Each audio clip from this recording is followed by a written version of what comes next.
एक मुलाकात ऐसी शख्सियतों के साथ जिन्होंने दिया है अपने जीवन को एक नया मुकाम। रूबरू कराएंगे ऐसी कुछ हस्तियों के साथ एक खास शख्सियत के साथ मुलाकात जयदेव पटेल के साथ नंबर 1 इंडिया न्यूज पर रात। नमस्कार, आप देख रहे हैं नंबर 1 इंडिया न्यूज और मैं हूं आप सभी के साथ जयदेव पटेल।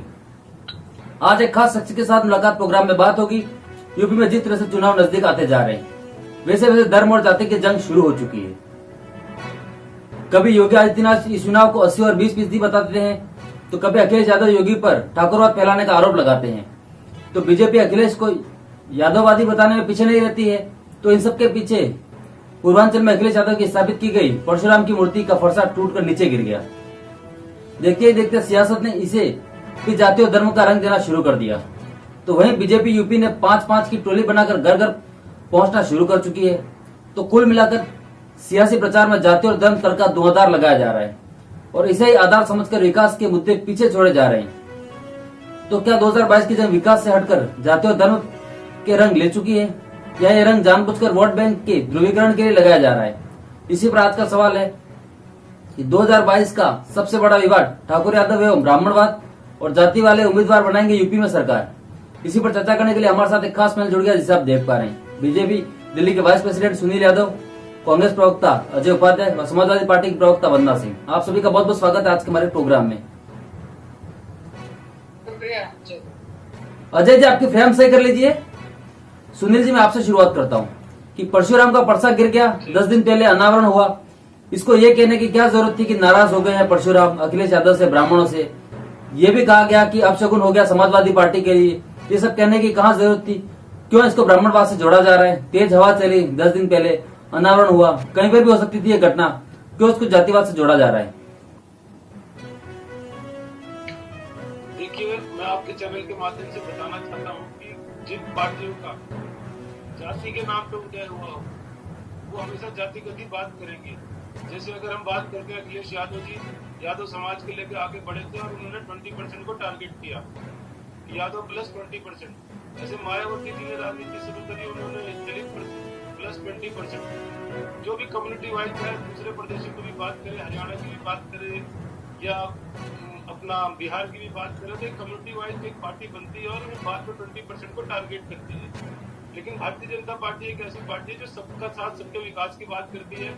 जब उत्तर प्रदेश में एयरपोर्ट बनता है तो सभी जातियों के लिए बनता है। जब उत्तर प्रदेश की सड़कों का विकास होता है, गांव-गांव तक जाता है तो उसमें सभी लोग ट्रेवल करते हैं। जब ये मंदिर के नाम पे हमारा मजाक उड़ाते थे तो वही आज मंदिर बनने को तैयार और ये लोग दर्शन करने जा रहे हैं। ऐसी बहुत सारी चीजें हैं जो एक भारतीय जनता पार्टी ही है जो सभी संगठनों को, सभी जातियों को, सभी विरासतों को साथ लेकर चलती है। हमारी पार्टी का कोई एक जाति का नेता नहीं है। हमारी पार्टी में हर जाति के नेता है, अलग अलग स्टेटों में आप देखेंगे तो ओबीसी को लेकर 27 हमने मिनिस्टर बनाए हैं। ऐसे अलग अलग, चाहे ब्राह्मण हो, चाहे ठाकुर हो, चाहे हर जाति का हमारी पार्टी में नेतृत्व मिलेगा। कोई एक आदमी हमारी पार्टी का मालिक नहीं है। लेकिन दूसरी पार्टी के जो लोग हैं वो केवल जाति को 20% की राजनीति करते हैं और जो देश को बांटने की बात करते हैं, चाहे देश के अलगाव की बात करें, भारत के टुकड़े होंगे इंशाअल्लाह, चाहे वो वहाँ पे दंगे कराने की बात हो, लॉ एंड ऑर्डर आपको देखा होगा कि विशेष जाति के लोग अलग से दूसरी जातियों पे टारगेट करके FIR करवाते थे। तो बहुत सारी चीजें कम हुई है। तो इसमें कोई दो बात नहीं है कि जातिगत के आधार पर अगर कोई पार्टी का निर्माण होगा तो जातिवाद की ही बात करेगी। ठीक है वंदना जी, एक तो आप सुनील जी की बात का जवाब दीजिए और मेरा सवाल ये भी है कि आखिर भगवान को क्यों बांटा जा रहा है?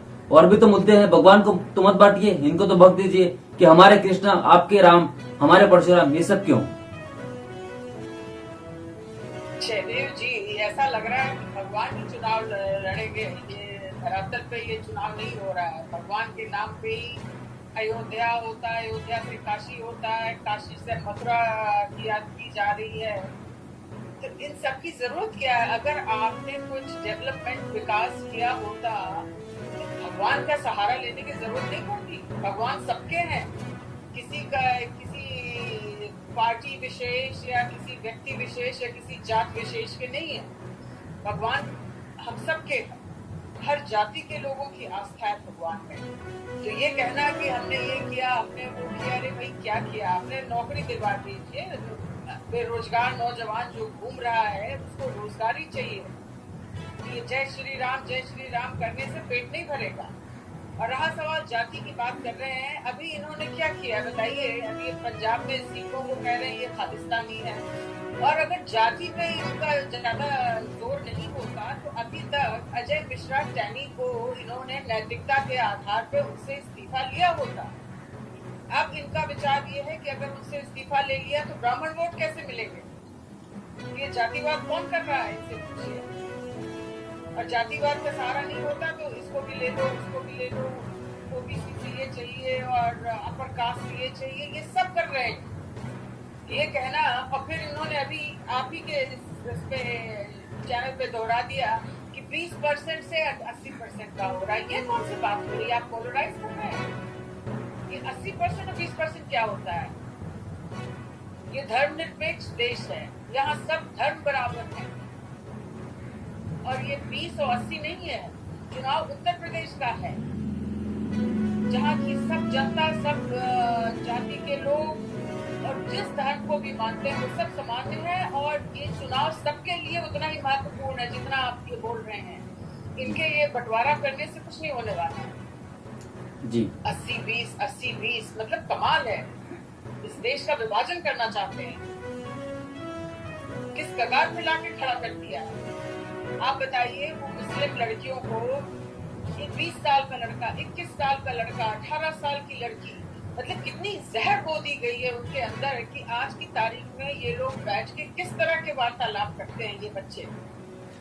ये नफरत की जो चल रही है ना, सबके घर में पनप रहा है।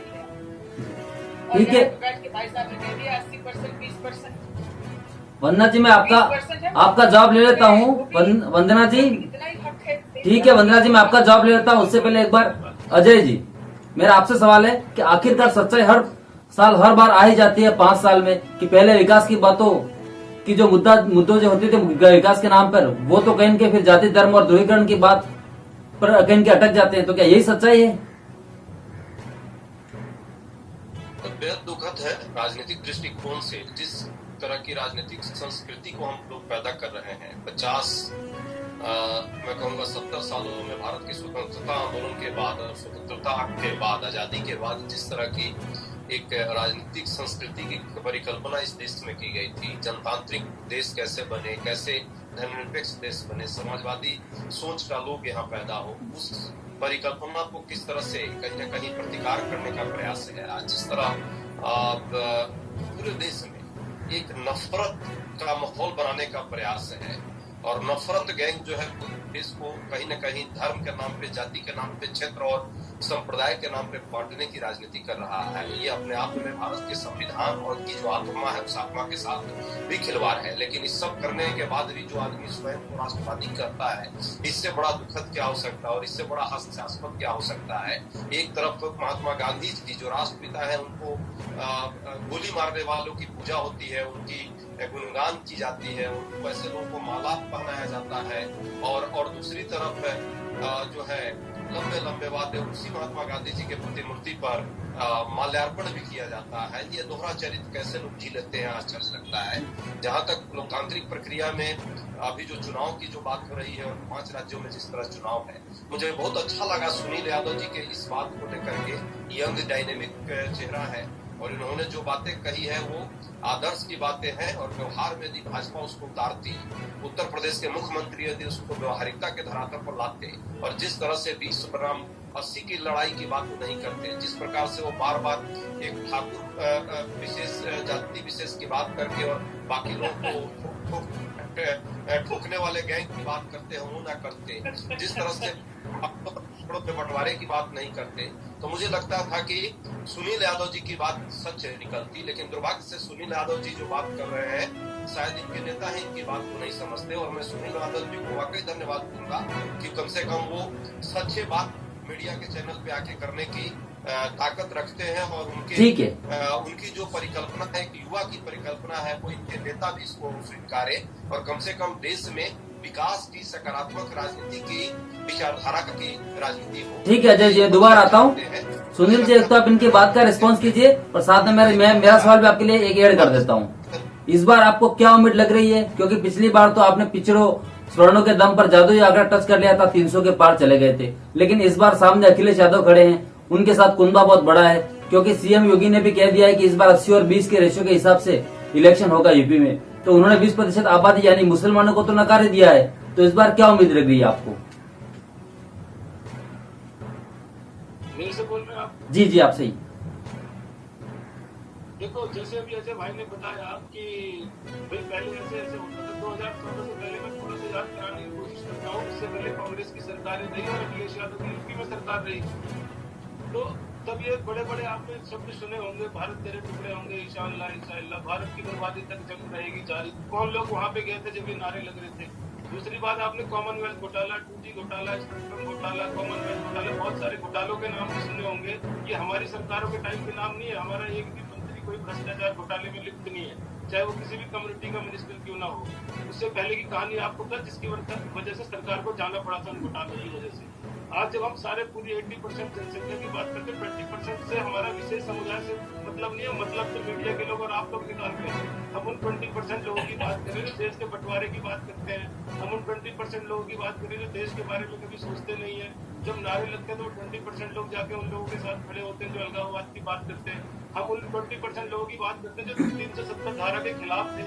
हम उन 20% लोगों की बात करते थे जो मंदिर बनता था तो हमारा मजाक उड़ाते थे कि मंदिर बनाएंगे लेकिन समय नहीं बताएंगे। तो हम उन 20% की बात करें, उसमें चाहे कोई भी हो, लेकिन हम ये कहना चाहते हैं कि 80% जनता जो है वो भारतीय जनता पार्टी के साथ है। हाँ, 20% लोग हो सकते हैं जो अलगाववादी हो, देश को बांटने की बात करते हो, तो केवल हम 20% की बात करें, पूरी पॉपुलेशन की बात नहीं कर रहे। जिस प्रकार से योगी जी ने पिछले 5 साल पहले जब वो मुख्यमंत्री बने थे, तो इस टाइम जब उन्होंने पूरे यूपी का विकास का जो काम किया, जब आप केदारनाथ की बात करते हैं तो क्या मैं इनको मंदिर विरोधी थोड़ी कहूंगा कि कहते हैं केदारनाथ की बात बीजेपी कर रही है तो ये भी दर्शन करने वहां पे जाएंगे। राम मंदिर की बात अगर होती है तो ये लोग भी दर्शन उसमें जाकर करेंगे। 50% जो लोग हैं 370 हटी थी तो वहाँ के लोगों को बड़ी सुख शांति और देश में मैसेज गया कि देखो 370 हट सकती है, सब लोग अपने आप को आतंकवादी गतिविधियां कम हुई है पूरे देश में।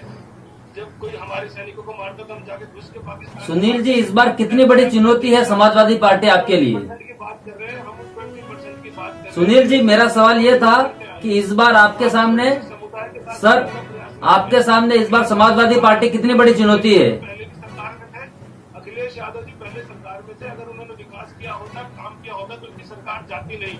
उन्होंने जातिवाद की, अपने परिवार में उनकी जो लड़ाई थी और उन्होंने पूरे यूपी का बेड़ा गर्क कर रखा था, कोई काम नहीं हुआ था, इस वजह से उनकी सरकार नहीं थी। हाँ, आपकी सरकार आ जाती, लेकिन एक अच्छा विपक्ष के नाते अगर वो 5 साल काम करते, लोगों को जाके बताते, उनका कोई मैनिफेस्टो होता कि मैं ये करूंगा वो करूंगा, आज भी उनके पास जीरो है। तो मुझे लगता नहीं है कि अखिलेश जी केवल यादव के दम, ठीक है, मुसलमानों के दम पे सरकार। ठीक है सर। वंदना जी, एक तो आप सुनील जी की बात का रेस्पॉन्स करिए, और दूसरा कि बीजेपी कह रही है कि वो तमाम चीजें जो समाजवादी पार्टी भी कर रही है। जयदेव जी, यहाँ 2 चीजें। अभी मैं अजय जी को जवाब दे दूं। उन्होंने कहा जो कुछ हो रहा है ठाकुरों के लिए हो रहा है, बस ठाकुरों को बदनाम किया गया है। ठाकुरों को क्या मिला है बताइए? आप ये बताइए, क्या ठाकुरों के बच्चे गरीब नहीं हो सकते हैं? ऐसी कौन सी विशेषाधिकार दे दिए गए हैं ठाकुरों को उत्तर प्रदेश में कि लोग ठाकुरों की बात कर रहे? भाई, आप आदित्यनाथ जी की वो देखिए, इनकी जो पूरी बैठी हुई है कैबिनेट, उसमें कितने ठाकुर हैं। और दूसरी चीज, उनकी जितनी ब्यूरोक्रेसी है, उनका बैठे हुए हैं, उसमें एक भी ठाकुर नहीं है, सब ब्राह्मण अन्य जाति है। ये मैं सफाई दे। दूसरी चीज मैं ये कहना चाहूंगी, चलिए इन्होंने सफाई की, भाजपा के हमारे जो प्रवक्ता है कि नहीं हम 20% किसी और जाति की बात नहीं कर रहे हैं, तो उम्मीद रखते हैं कि इस बात में ये खरे उतरेंगे कि एक जाति विशेष की बात ना करें, क्योंकि इससे जो है और भी इस देश में जो असमानता है वो और बढ़ेगी। इससे हम कोई उन्नति नहीं कर पाएंगे। वोट तो आप भले बांट लेंगे, लेकिन उसके बाद क्या होगा? सवाल ये उठता है कौन पार्टी आएगी, किसकी सरकार बनेगी, ये तो 5 में क्लियर हो जाएगा। लेकिन जो भी आएगा, उत्तर प्रदेश को क्या हो रहा है? उत्तर प्रदेश हमारा सबसे पिछड़ा कहलाता है, सबसे पिछड़ा प्रदेश कहलाया जा रहा है, गरीबी की रेखा में सबसे नीचे। ये मैं नहीं कह रही हूँ, आपके वो देख लीजिए, आप इंडेक्स देख लीजिए, आप आंकड़े देख लीजिए, क्या बता रहे हैं। तो सबसे पहले तो हमें यहाँ के जो यंग है पॉपुलेशन, जितने यंग है उनके लिए हमें देखना है, वो भी उनके भी एस्पिरेशन है कि उनको नौकरियां कैसे मिलेंगी। खाली ये नहीं कि हम ये सौगात दे रहे हैं, वो सौगात दे रहे हैं। भैया, आप सौगात पे सौगात दिए जा रहे हैं, चुनाव आ रहे हैं, उसके बाद क्या होता है? सारे सौगात लाइन छोड़ के निकल जाते हैं। और रहा सवाल इसका कानून व्यवस्था है, आपने डेवलपमेंट की बात की, इंफ्रास्ट्रक्चर कहाँ है हमारे पास? आप मुझे बता दें, इंफ्रास्ट्रक्चर के नाम पे क्या हुआ है 5 साल? सिर्फ आपने कहा कि हमने ये एयरपोर्ट्स बनवा दिए, हमने ये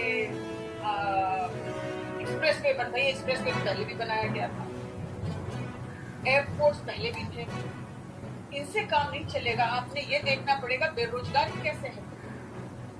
आप अभी पीछे मध्य प्रदेश का एक ये वाकया है जहाँ पे 300-400 नौकरियां निकली हुई थी, वो भी 4th क्लास की, जहाँ पे लाइन में खड़े हुए थे, LLB थे, मास्टर्स डिग्री थी, मतलब इतने पढ़े लिखे लोग बेरोजगार घूम रहे हैं कि इसलिए खड़े हुए हैं कि उनको चपरासी की नौकरी मिल जाए। ठीक है वंदना जी, मैं आपकी बात का जवाब ले लेता हूँ। सुनील जी, वंदना जी की बात का रेस्पॉन्स कीजिए। विश्व गुरु कहाँ से विश्व गुरु बनने जा रहे हैं, ये बता दीजिए आप मुझे।